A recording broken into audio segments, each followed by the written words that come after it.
What's up, Kansas City? I'm your host, Glenn Brian Frizzell. Today we are filming in the historic 18th and Vine Jazz District at the Lincoln Building, home of Cascade Media Group. Today's special guest is an author. He's also a local Kansas Cityan, being born and raised in Kansas City, Kansas. We are happy that we could finally get him on the program to talk to us a little bit about what he's currently doing. Ladies and gentlemen, please let's welcome Mr. Steve Penn to the program. Glad to be here. Glad to be here. Mr. Penn, how are you doing? I'm doing great. Doing great. What's been going on? What have you been working on recently? Well, I've been just working on my book, publishing my book. My book is Case for a Pardon: The Pete O'Neill Story, and it's doing quite well. Doing quite well. Now, who exactly is Mr. Pete O'Neill? Pete O'Neill was the leader of the Kansas City chapter of the Black Panthers. He emerged roughly after the riots of 1968 to become the chairman of the Black Panther Party. He led the Panthers for about a year and a half before he was convicted of a crime, taking a weapon from one state to the other. He was given 4 years in federal penitentiary.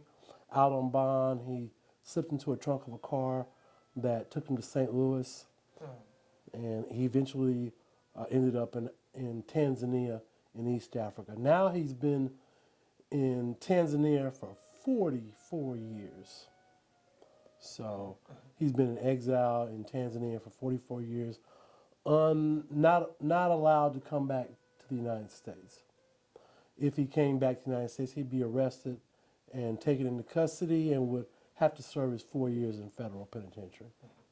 Now, a lot of people feel that Mr. O'Neill is a person who should be exonerated and he should be allowed to come back into Kansas City, which was once his hometown. That's one side of the issue. Was Mr. O'Neill's name one you heard regularly when you were growing up? Yes, and as I was a reporter for the Star, it was the most fascinating story that I ever came in contact with. And so after my work at the Star, this is just one story that I decided to embellish and work on and publish.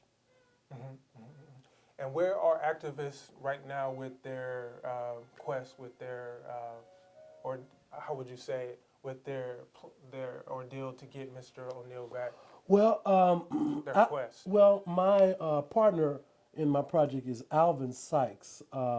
Everybody knows Alvin, and Alvin is working on the legal component of Pete's case. He is trying to contact officials in the federal government that might be willing to exonerate Mr. O'Neill and allow him to come back to the United States. So that's what Mr. Sykes is working on. How do you respond to critics who claim that this is no longer his hometown, Mr. O'Neill is best where he is, and we should really probably just let it go? Well, that's a few people's opinion, but I truly believe that Pete O'Neill really did nothing wrong and should be allowed to come back to Kansas City. He's paid his price in full. Pete's debt to society is, as I see it, is paid in full. We deserve him some change, in fact. Pete has been in exile now for 44 years. He has paid his price for this particular crime that I contend he didn't really even commit. And knowing and understanding that it was done under COINTELPRO, which was the federal government's goal to put him out of business, and it worked. Knowing that, and that it was done under J. Edgar Hoover, that Mr. O'Neill should be allowed, those arguments sort of wane when you consider how much he's done, how much he's accomplished, and the overwhelming desire to let him come back to Kansas City. Now, a movie was released about 20 years ago when I was in high school, Panther, and there have been documentaries that have explored the FBI's attempt to disband not only Black Panthers organizations, but other civil rights organizations under President Lyndon Johnson, J. Edgar Hoover, specifically planted individuals to disrupt the activities that were going on. What, for some of us who are a little too young to actually have lived that firsthand, what were the Black Panthers synonymous with here in Kansas City? What did they stand for at that time? Good question. The Black Panthers are synonymous with starting a breakfast program which fed hundreds of children a day. That's what they're accused of doing is feeding children. That's the kind of programs that they were working on, and Pete was very much involved in the center of this. Whatever situations in town where people were discriminating against African Americans, whether it was after an arrest or whether it was whether it was a church in the black community that wouldn't allow African Americans to become members, whether it was a beauty pageant that was exploiting African American women and abusing them, Pete took a stand and actually tried to effectuate some change. And I truly admire Pete ONeill. I think he's a local hero and should be honored as such. Tell us a little bit about your book. Well, my book is entitled Case for a Pardon, the Pete ONeill story. It just details Pete's entire life, from his activism as as a Black Panther, all the way up to his exile. I don't know if you know, but Pete has gone on to adopt 23 children, Tanzanian children of his own. I got one, and my hands are full. Imagine 23 colds, 23 headaches, 23 nosebleeds. Multiply that times 23. That's the work that Pete ONeill is doing every day. He raises these children as his own. He provides them education, clothing, and health care.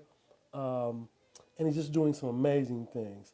Hopefully, he hopes to get a couple of doctors, lawyers out of that bunch of children. So Pete is just doing some amazing things. And also, he has a community center called UAACC, which operates on his property, and every day, young people from around his community come to his village and learn and are educated in his village.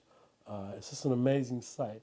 He also has running water at the back end of his property for anyone around, anybody within his vicinity. They can come up, use their jugs, and get fresh running water to use for their clothes, for their bathrooms, or whatever. Pete has done some amazing work in his community. Have you seen him?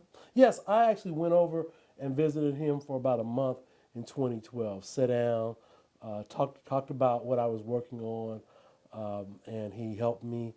And it's just a beautiful thing to see his environment. He's built a 3.5 acre compound that's surrounded by a fence that keeps him free from the wild animals, and he just works every day to provide for his village.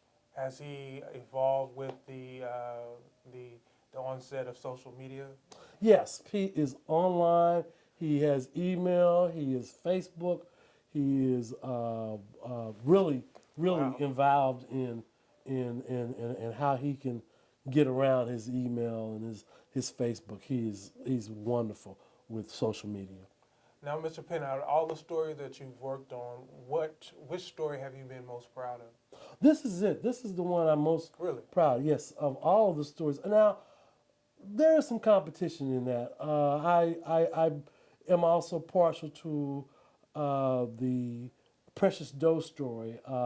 When I was a reporter, columnist at the Star, working through an activist, I was able to help solve the case, and that's one of the things I am most proud of is actually helping to solve a murder which went unsolved for 5 years in Kansas City. So Now, the book is called Case for a Pardon, the Pete ONeill story.